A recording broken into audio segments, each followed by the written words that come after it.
دارین کے سرور، کونین کے آقا، نبیوں کے امام، رسولوں کے پیشوا، صبح کائنات کے شمس الضحیٰ، شام کائنات کے بدر الدجا، کاشف الکروب، ماحی الحوب، شفیع الذنوب، دانائے جمیع خفایا و غیوب، حضور اکرم، تاجدار عرب و عجم، مالک رقاب امم، نبی محترم، رسول مکرم، نور مجسم، شفیع امم، سرور کائنات، فخر موجودات، صاحب کمالات، مخزن معجزات، جامع الصفات، سرکار احمد مجتبی محمد مصطفیٰ علیہ تحیۃ والثناء کی بارگاہ بے کس پناہ میں جھوم کر بآواز بلند درود و سلام کا نذرانہ پیش کریں اور سب مل کر پڑھیں: اللہم صلی علی سیدنا و نبینا و مولانا محمد النبی الامی و آلہ و اصحابہ و بارک وسلم۔ حضرات گرامی،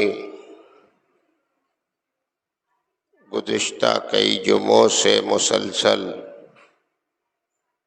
حج بیت اللہ اور عمرہ کے تعلق سے گفتگو کا سلسلہ جاری ہے۔ یہ مبارک ترین وہ مہینہ ہے جس کی 9ویں تاریخ کو یہ اسلام کا اہم رکن حج جیسی عبادت کی تکمیل ہوتی ہے۔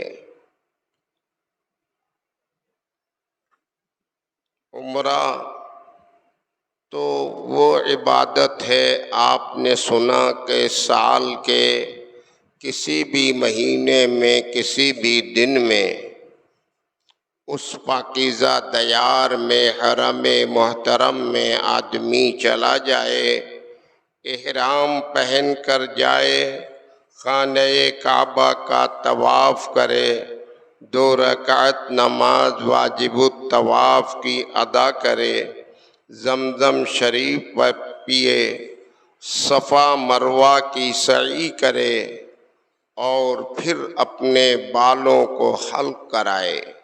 اتنے کام کا نام عمرہ ہے۔ اتنا کام کر لیا وہ عمرہ اس کا ہو گیا۔ لیکن حج بیت اللہ یہ ایسی عبادت ہے کہ اس عبادت میں صرف اتنا ہی نہیں بلکہ اور بھی کام ہے، اور ان سارے امور میں 9ویں ذی الحجہ کو میدان عرفات کی حاضری اصل ہے۔ یہ وہ دن قریب آ گیا ہے کہ مکہ المکرمہ کی مقدس سرزمین پر دنیا کے کونے کونے سے آئے ہوئے بندگان خدا اب منی کی وادی میں پہنچ رہے ہیں۔ حج کے 5 دن بڑے اہم ہیں۔ 8ویں تاریخ کو میدان عرفات میں، 8ویں تاریخ کو منی کی وادی میں نماز ظہر سے پہلے پہلے ہر کوئی پہنچتا ہے۔ احرام کی حالت میں 5 وقت کی نماز منی کی وادی میں پڑھی جاتی ہے۔ 8 تاریخ کی ظہر سے لے کر 9ویں کی فجر یہ اب میدان منی کی وادی میں ادا کی جاتی ہے، اور 9ویں تاریخ جب آتی ہے تو وہ سارے بندگان خدا ایک لباس میں، ایک انداز میں سب احرام پوش ہوتے ہیں، اور اب منی کی وادی سے وہ چلتے ہیں میدان عرفات کی طرف۔ اللہ اللہ، یہ کیسا پاکیزہ پرنور روح پرور ماحول ہوتا ہے۔ جتنے بھی دنیا کے کونے کونے سے آج منی کی وادی میں حجاج اکٹھا ہوئے ہیں، سب کی فکر ایک ہے، سوچ ایک ہے، راستہ ایک ہے، کوئی اور نہیں، کوئی اور طرف نہیں، بلکہ سارے کے سارے لوگ عرفات کا رخ کر لیتے ہیں۔ اور میدان عرفات یہ ایک ایسا میدان ہے، یہ میدان عرفات ایسا وسیع و عریش میدان ہے کہ اللہ نے اس میدان میں وہ خوبی، وہ کمال رکھا ہے کہ جتنے بھی حجاج چلے جائیں میدان عرفات میں، پھر بھی میدان عرفات میں جگہ خالی ہی دکھائی دیتی ہے۔ اور بظاہر خالی دنوں میں آپ اگر میدان عرفات کا جائزہ لیں تو بہت زیادہ وسیع و عریض نظر نہیں آتا، لیکن اس میدان کی خوبی اور کمال یہ ہے کہ جتنے بھی حجاج کثرت کے ساتھ جو مکے کی وادی میں پہنچتے ہیں، اب تو 60-65 لاکھ کی بات کی جا رہی ہے، اتنی کثیر تعداد میں مکے کی وادی میں حجاج ہوتے ہیں۔ کوئی ہوٹل میں ہے، کوئی رہائش گاہ پہ ہے، کوئی حرم محترم میں ہے، کوئی مکے میں ہے تو کوئی مدینے میں ہے، کوئی کہیں ہے، کوئی کہیں ہے، کوئی جبل رحمت پہ ہے، کوئی جبل نور پہ ہے، ادھر ادھر لوگ منتشر رہتے ہیں۔ لیکن میدان عرفات 9 ذی الحجہ کو وہ ایک ایسا میدان ہوتا ہے کہ اس دن یہ دنیا کے کونے کونے سے آنے والے لوگ دیگر اور کسی طرف کو منتقل نہیں ہوتے، بلکہ سب کا رخ ایک ہوتا ہے، سب میدان عرفات میں آتے ہیں، اور میدان عرفات اپنے جگر میں، اپنے دامن میں سب کو سمیٹتا ہی رہتا ہے، کوئی باہر نہیں رہ پاتا۔ میدان عرفات میں یہ حجاج جاتے ہیں، سب کی زبان پر ایک ہی جملہ ہوتا ہے۔ منی سے چلے ہیں یہ سارے حجاج، لبیک اللہم لبیک، لبیک لا شریک لک لبیک، ان الحمد والنعمت لک والملک لا شریک لک۔ سب کی زبان پر ایک ہی یہی کلمات ہوتے ہیں، کہتے ہوئے اللہ کی بارگاہ میں حاضری دیتے ہیں، آنکھیں نمدیدہ رہتی ہیں، گناہوں کو یاد کرتے ہیں، احساس گناہ بیدار رہتا ہے، مغفرت کی طلب دل میں تڑپ رہتی ہے، اور میدان عرفات میں پہنچ کر ہر کوئی اپنے اپنے طریقے پر عبادت و ریاضت میں لگ جاتا ہے۔ کوئی تسبیح پڑھتا رہتا ہے، کوئی استغفار کرتا رہتا ہے، کوئی کسی طرح، کوئی کسی طرح، جسے بھی دیکھیے بس یاد خدا میں لگا ہوا ہے۔ میدان عرفات میں 9 ذی الحجہ کو یہ حاضری جو ہے یہی اصل حج ہے، سارے ارکان کی اصل ہے۔ کوئی اگر خانہ کعبہ کا طواف کر لے، صفا مروہ کی سعی کر لے، مینا میں قربانی کر لے، رمی جمار کر لے، سب کر لے، میدان عرفات میں اگر حاضر نہیں ہوگا تو اس کا حج نہیں ہوگا۔ حج اصل میدان عرفات کی حاضری ہے۔ میدان عرفات میں حجاج اکرام پہنچتے ہیں، یہاں پر عصر اور ظہر کی نماز ایک ساتھ ہی پڑھی جاتی ہے، اور غروب آفتاب کے بعد اب یہاں سے سارے حجاج مزدلفہ کی طرف کو قدم بڑھاتے ہیں۔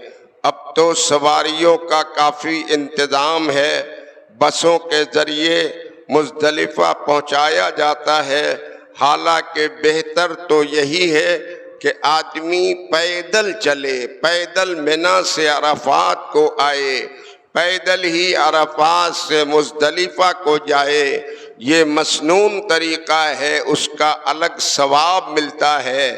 اتنی زیادہ عجلت بازی لوگوں کے ذہن میں پڑی ہوتی ہے، لا علمی کی وجہ سے، ناآشنائی کی وجہ سے، کہ حکم یہ ہے کہ غروب آفتاب تک میدان عرفات میں ڈٹا رہے، اور دیکھا یہ جاتا ہے کہ ابھی عصر کا وقت باقی ہی ہے، ابھی سورج غروب ہونے میں گھنٹہ بھر باقی ہے، لیکن سب کو فکر ہو جاتی ہے مزدلفہ جانے کی، اور بسوں پہ اوپر نیچے اندر باہر کھڑکیوں پہ لٹک لٹک کر لوگ مزدلفہ کے لیے تیار ہو جاتے ہیں۔ یہ عجلت بازی نہیں کرنی چاہیے، ارکان حج کو مخلصانہ طور پر مکمل ادا کرنا چاہیے۔ غروب آفتاب تک میدان عرفات میں رہے اور پھر وہاں سے مزدلفہ کو بڑھے۔ آج جو نماز مغرب پڑھی جائے گی وہ مزدلفہ کے میدان میں پڑھی جائے گی۔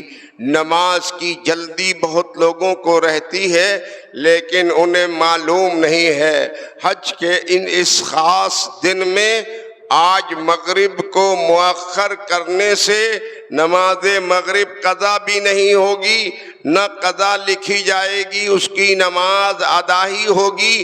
اگرچہ مزدلفہ پہنچنے میں اسے رات کا 9 بج جائے، 10 بج جائے، میدان مزدلفہ میں پہنچ کر نماز مغرب اور نماز عشاء دونوں نمازیں وہاں میدان میں پڑھی جائیں گی۔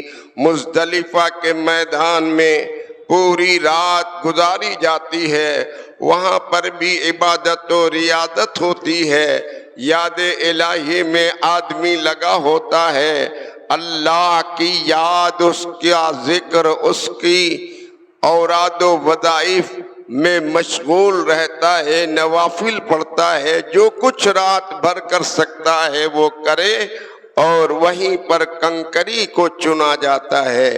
کنکری چنے، اپنے واسطے انتظام کرے۔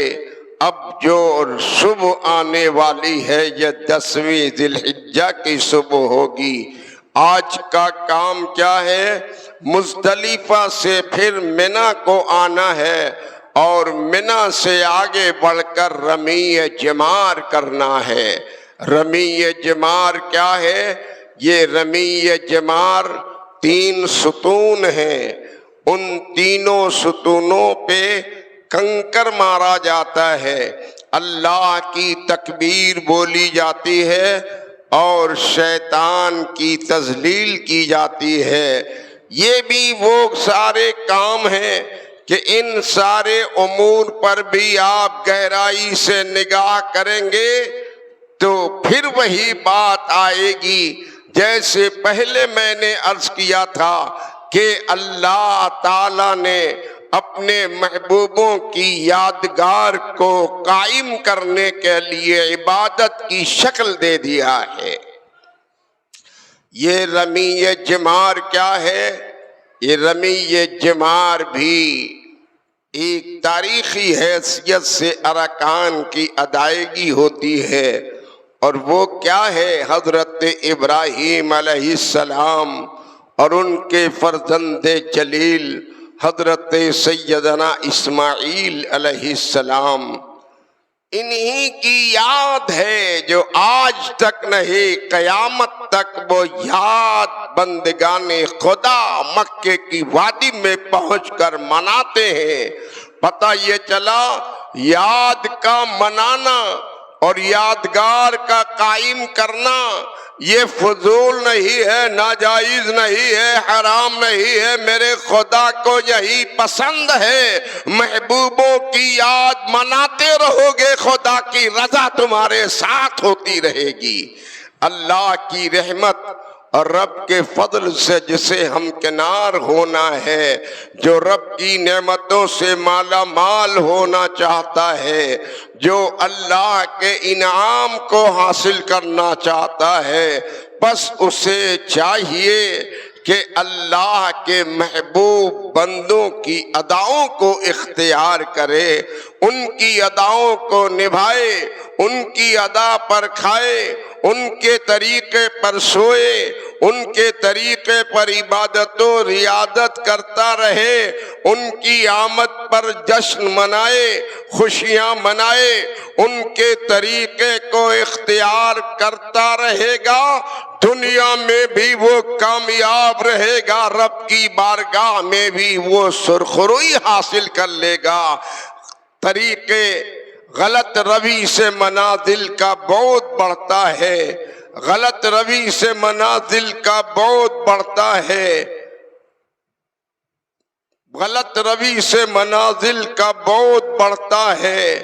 مسلمانوں روش کارواں بدل ڈالو، اپنے طریقے کو، اپنی زندگی کے اصول کو، اپنے زندگی کے نشیب و فراز کو ہم دنیاوی کسی ایکٹر کے ایکشن میں نہ لائیں، بلکہ اپنے زندگی کے لمحے لمحے کو طریق مصطفیٰ کے مطابق بنا لیں، رب کے محبوب بندوں کے مطابق بنا لیں، ہم سرخرو ہو جائیں گے، کامیاب و کامران ہو جائیں گے۔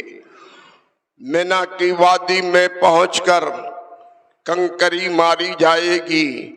یہ کنکری ماری جاتی ہے کیوں؟ کیا کام ہے کنکری مارنے کا؟ بہت سے ایسے لوگ بھی دیکھے جاتے ہیں لا علمی کا شکار ہیں، وہ جانتے ہیں اتنا کہ وہ شیطان کو کنکر مارنا ہے تو وہ سوچتے ہیں کہ کنکر کیوں مارے، وہ چپل جا کے مارتے ہیں، جوتے مارتے ہیں، چپل چلاتے ہیں۔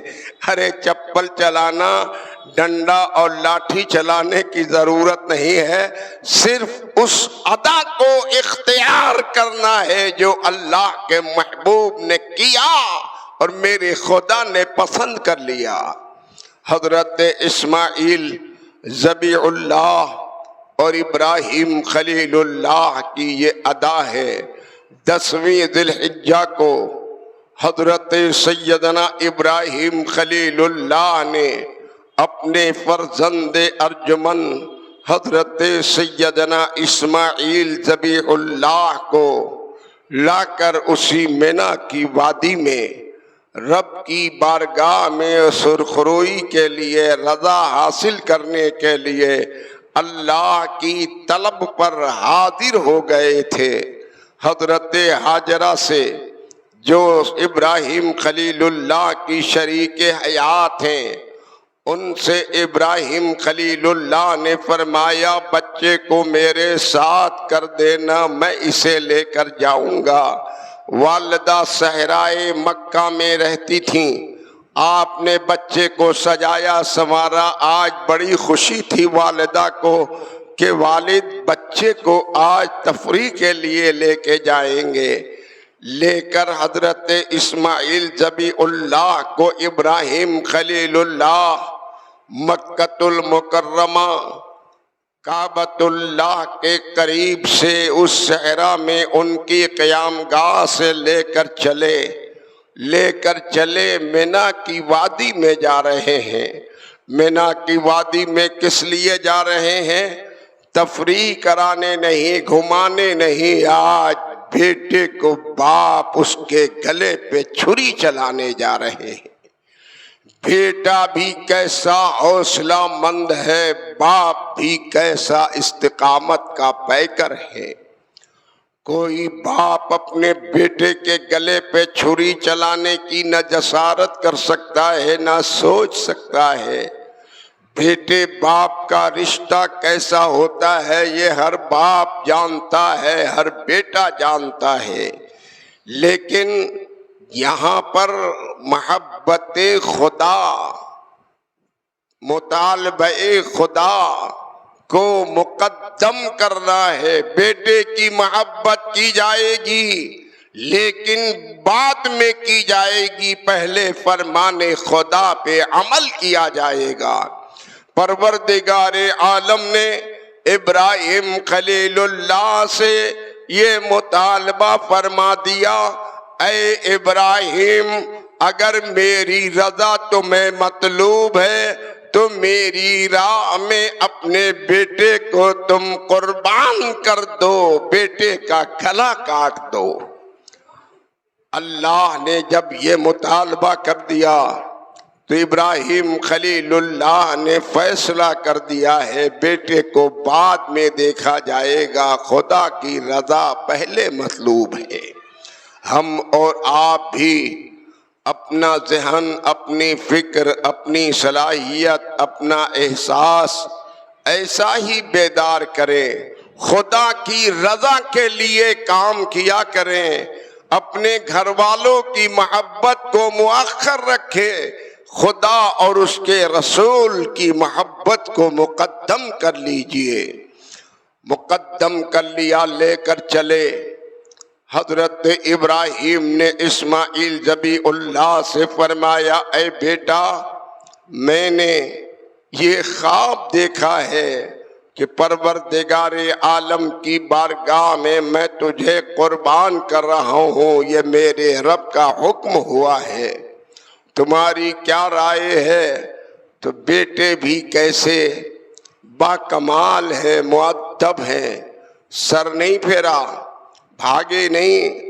آج کا کوئی باپ اپنے بیٹے سے کہہ کر دیکھے، بیٹا پہلے باپ کو داؤں دے دے گا، گلا کٹوانے کو کوئی بیٹا کبھی تیار نہیں ہوتا، نہ ہو سکتا ہے، لیکن باپ ہو تو ابراہیم خلیل اللہ جیسا، اور بیٹا کوئی ہو تو اسماعیل ذبیح اللہ کی طرح۔ بیٹے نے سنا تو بیٹے نے مؤدبانہ اپنے والد کی بارگاہ میں عرض کیا، ابا جان اگر آپ کو حکم خدا ہوا ہے اور ایسا آپ نے دیکھا ہے تو ابا جان میری طرف سے مکمل اجازت ہے، آپ گلا کاٹیں، اپنے بیٹے کو آپ صابر کرنے والا پائیں گے، استقامت کا پیکر پائیں گے۔ بیٹے نے روگردانی نہیں کیا، بیٹا بھی جان رہا ہے میرا گلا کٹنے والا ہے، باپ بھی جان کر لے جا رہا ہے کہ آج میں اپنے بیٹے کا گلا کاٹنے لے جا رہا ہوں۔ چلتے رہے، وہ 3 مقام جہاں رمی جمار کیا جاتا ہے، 3 ستون آج بھی بنے ہوئے ہیں، 3 کھمبے ہیں، ان پہ کنکری ماری جاتی ہے کہ شیطان اس دیار میں ان کے پاس آ گیا اور حضرت سیدنا اسماعیل ذبیح اللہ کے کان میں سرگوشی کیا۔ اس نے کہا، ارے تم کہاں جا رہے ہو؟ یہ باپ تمہارا بڑا ظالم ہے، تمہارا گلا کاٹنے جا رہا ہے۔ حضرت اسماعیل ذبیح اللہ نے سنا تو پلٹ کر آپ نے لا حول پڑھا، شیطان کے مکر و فریب سے اللہ کی پناہ مانگی، اس کی تذلیل کیا، اللہ کی تکبیر بولے اور فرمایا، اسماعیل ذبیح اللہ نے تو دور ہو جا، تیرا کام ہے ہدایت یافتہ کو گمراہی کے دہانے پر پہنچانا، اور میرے باپ کا کام ہے گمراہوں کو ہدایت کی منزل عطا کر دینا۔ اس طرح سے 3 مقام تھے جہاں پر اسماعیل ذبیح اللہ کو شیطان نے ورغلانا چاہا، اس کام سے روکنا چاہا، لیکن حضرت اسماعیل ذبیح اللہ بھی شیطان کے مکر و فریب کے جال میں کب آنے والے ہیں؟ وہ بھی تو اللہ کے نبی ہیں، پیغمبر ہیں، معصوم عن الخطا ہیں۔ شیطان کا مکر ان کی بارگاہ میں کارگر نہیں ہو سکتا۔ یہ وہی 3 مقام ہے جہاں پر حضرت اسماعیل نے تذلیل کی، کنکری ماری اور لا حول پڑھا، اللہ کی تکبیر بولے، شیطان کو ذلیل کیا۔ اسماعیل کی یہ ادا میرے خدا کو ایسی پسند آ گئی کہ وہ عبادت کے رنگ میں ڈھل گئی۔ اب قیامت تک 10ویں ذی الحجہ کو میدان منی کی وادی سے آگے بڑھ کر یہ ربیع جمار خدا کرواتا رہے گا، اپنے بندوں سے کنکر لگواتا رہے گا، شیطان کی تذلیل ہوتی رہے گی، میرے خدا کی تکبیر بولی جاتی رہے گی۔ یہ بھی یادگار ہی تو ہے، حضرت ابراہیم علیہ السلام نے اپنے بیٹے اسماعیل ذبیح اللہ کو آپ نے اس مقام موعود پر پہنچ کر بیٹے سے کہا، بیٹا اب وقت قریب آ گیا ہے۔ تو بیٹا بھی کیسا ذہین ہے، بیٹا بھی کیسا لائق و فائق ہے کہ حضرت اسماعیل ذبیح اللہ نے اپنے والد ابراہیم خلیل اللہ کا چہرہ دیکھا اور دیکھ کر آپ کہتے ہیں، ابا جان میں بیٹا ہوں، آپ باپ ہے، میری گردن آپ کاٹیں گے، ایسا نہ ہو شفقت پدری کی وجہ سے آپ کا ہاتھ لرز جائے اور اس کام سے رک جائیں تو ملنے والی سرخروئی اور خدا کی رضا سے آپ محروم ہو جائیں۔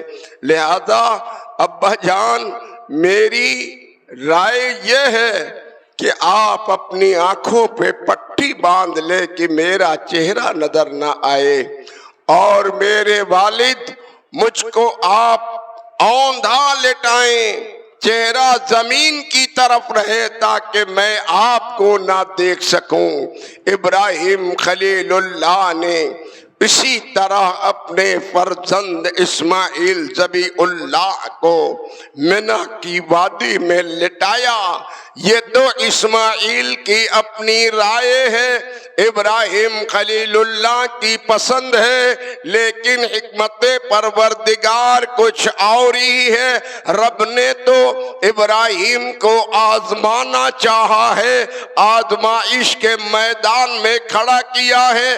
میرے خدا کو اسماعیل کا گلا کٹوانا منظور نہیں ہے، بلکہ دنیا بھر کے سارے بندوں کو یہ مزاج دینا ہے کہ دیکھو خدا کی رضا اور خدا کی اطاعت اس طرح کی جاتی ہے جیسے میرے ابراہیم نے بیٹے کو قربانی پیش کرنے کے سلسلے میں کر دیا ہے۔ خدا کی رضا ایسی دل میں تمہارے رہے، خدا کی مرضی دل میں ایسی اجاگر رہے کہ اس کی رضا اور خوشی کے لیے تمہیں کچھ بھی قربان کرنا پڑ جائے تو پڑھنے کے لیے ہمیشہ تیار رہنا۔ حضرت اسماعیل ذبیح اللہ کو لٹایا اور گلے پہ چھری ابراہیم خلیل اللہ نے چلائی، آنکھوں پہ پٹی بندھی ہے، بظاہر چھری چلا رہے ہیں، بیٹے اسماعیل اوندھے زمین میں لیٹے ہوئے ہیں، چلا دیا چھری تیزی سے۔ ابراہیم نے یہی سمجھا کہ بیٹے کو ہم نے قربان کر دیا، اور لیکن جب آپ نے اپنی آنکھیں کھولیں، پٹی ہٹائی تو کیا دیکھا؟ میرا بیٹا بغل میں کھڑا مسکرا رہا ہے اور جنت کا ایک مینڈھا ذبح ہوا ہے۔ وقت اجازت نہیں دے رہا، مزید گفتگو اس سلسلے کی باقی ہے، پھر آپ آئندہ سنیں گے۔ اعلان ذہن نشیں فرما لیجئے کہ نماز عید اضحیٰ وہ انشاءاللہ العزیز آپ کی اس مسجد بیت الرشید میں صبح 7 بجے ادا کی جائے گی۔ آپ حضرات نماز عید اضحیٰ ادا کریں مسجد بیت الرشید میں یا اپنے علاقے کی مسجدوں میں، اور اس کے بعد ابراہیم خلیل اللہ کی سنت کو زندہ کرے، قربانیاں کرے۔ قربانی کے تعلق سے بھی مجھے بیان کچھ کرنا تھا، لیکن وقت کی تنگی سامنے آ جاتی ہے۔ آپ حضرات قربانیاں ذوق و شوق سے کریں، اور نماز عید اضحیٰ مسجد بیت الرشید خانقاہ حمیدیہ رشیدیہ میں 7 بجے ادا کی جائے گی۔ آپ نماز عید اضحیٰ ادا کریں، قربانیاں کریں، اور جرم قربانی الجامعۃ الحمیدیہ جو اس خانقاہ میں آپ کا محبوب ادارہ چلتا ہے، اپنے اس ادارے میں آپ بھیجیں، اپنا یہ تعاون پیش کریں۔ اللہ تعالیٰ آپ سب کو جزائے خیر عطا فرمائے گا۔ کھال کی پوزیشن ویلو ادھر کئی سالوں سے بہت خراب ہے، گورنمنٹ کی پالیسی کے تحت بالکل بے ویلو بنا دیا ہے، اداروں کا بہت بڑا خسارہ ہو رہا ہے۔ دعا کیجئے کہ اللہ تعالیٰ ان سازشوں سے ہمارے مدارس کو محفوظ فرما دے، اور حکمرانوں کے تمام ناپاک منصوبوں کو خاک میں ملا دے۔ ہمارے ادارے، ہماری مساجد، ہمارے مقابر کی اللہ حفاظت فرمائے، انہیں بلندی اور ترقی عطا فرمائے۔ کھال کی قیمت 0 برابر ہے، پھر بھی کام کیا جا رہا ہے، بڑا خسارہ مدرسوں کا ہو رہا ہے۔ آپ حضرات جرم قربانی بھی پیش کریں، اور آپ سے ہو سکے تو ایسے موقع پر کچھ مالی تعاون بھی مدرسے کا کر دیا کریں۔ کم از کم ایک کھال پہلے 5-6 سال پہلے ہم لوگ بکرے کی کھال 140، 150، 160، 130 میں بیچتے تھے۔ اب وہ 20 روپے 15 روپے کی بکتی ہے، 27 روپے کی بکی ابھی گزشتہ سال، اس سے پہلے تو 5 روپیہ اور 10 روپیہ ہو گیا۔ بھینس کی کھال، پڑوے کی کھال پہلے 5-6 سال پہلے قریب 500، 600، 700، 800، 1200 روپے کی ایک کھال بکا کرتی تھی، اور اب کی پوزیشن یہ ہے کہ ابھی گزشتہ سال ہمارے یہاں 130 روپے کی ایک کھال بکی ہے، اس سے پہلے تو 50 روپے اور 60 روپے کی بھی بکی ہے۔ بہرحال اب آپ خود اندازہ لگا لیں کہ کتنا بڑا اداروں کا خسارہ ہو رہا ہے۔ تو آپ حضرات اپنے اداروں کے خساروں کو نظر میں رکھیں، اپنا تعاون بھی پیش کر دیں۔ اس موقع پر اگر ایک کھال کے ساتھ آپ 100 روپیہ شرکت کے لیے بھی کے نام سے بھی بھیج دیں گے تو اللہ تعالیٰ آپ کو برکتوں سے مالا مال فرمائے گا۔ نماز عید اضحیٰ صبح 7 بجے مسجد بیت الرشید میں ادا کی جائے گی۔ آپ قربانی کریں اور کھال مدرسے کو آپ بھیجیں، اپنے بچوں سے بھیج دیں یا ہمارے ورکروں کے حوالے کر دیں۔ اس طرح سے تعاون کرتے رہیں۔ اللہ تعالی ہمیں اور آپ کو جزائے خیر عطا فرمائے۔ وآخر دعوانا ان الحمد للہ رب العالمین۔ السلام علیکم۔ کہ شرکت حصے کی قربانی بھی ہمارے یہاں الجامعۃ الحمیدیہ کے ارکان کئی سالوں سے کرتے ہیں، اور کافی لوگ شریک ہو کر قربانی کراتے ہیں۔ یہ بھی کام اسی لیے کیا جاتا ہے کہ آپ زیادہ سے زیادہ قربانی کا شوق پیدا ہو جائے۔ کچھ اگر مالی دشواری ہے، جانور مہنگا ملتا ہے، تو کفایت میں آپ کی قربانی ہو جائے۔ تو حصے کی قربانی کا اہتمام امسال بھی ہے۔ ایک حصہ 2900 روپے کا طے پایا ہے۔ جو لوگ قربانی میں حصہ لینا چاہیں وہ 2900 روپیہ جمع کر کے رسید حاصل کر لیں، اور جب ان کی تاریخ آئے اپنے وقت پر پہنچ کر سامنے اپنی قربانی کرائیں، اور اپنا حصہ وہ لے جانا چاہیں تو لے جائیں۔ یہ فی حصہ 2900 روپیہ طے پایا ہے۔